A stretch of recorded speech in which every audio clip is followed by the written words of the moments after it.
Mga kapuso, pirang aldaw na sana antes ang Chinese New Year. Alagad, ang bentahan kan mga pampaswerte, maluya pa subuot susug sa mga paratienda. Mga pampaswerteng swak sa budget asing pangangaipong niya na Year of the Dragon. Aramon ta sa report ni Chris Novello.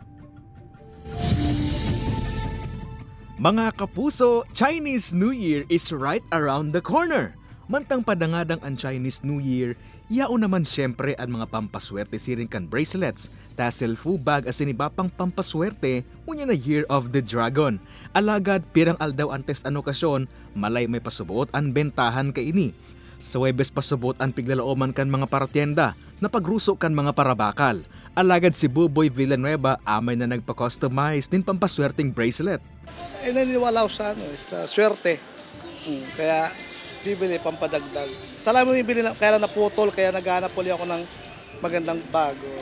Antes uluton ang bracelet, pig-orasyonan ko na ini para ma-energize ang bato digdi. 150 pesos ang pinakabaratong pampaswerte mantang 1,000 pesos man ang pinakamahal depende sa klase. Ang red stone subot ang para sa maray na salud, berde sa maray na negosyo, yellow para sa kwarta, syempre, day mawawara ang orange stone na lucky color of the year. Diyan din po dapat yung sipag. May lucky charm ka nga, nakahiga ka lang naman, wala din po. Kaya dapat sipag din po kahit may lucky charm na. Mientras tanto, nag-aandam naman ang Filipino-Chinese community sa syudad para sa maabot na Chinese New Year sa Sabado. Piglalaomang may mga Filipino-Chinese man na mapasiring sa Temple of Taoism sa Barangay Lerma, Naga City, nagikan pa sa manaylain na probinsya sa Bicol Region. Kay Banan si Carlo Abonita, Chris Novello, Balitang Bicolandia.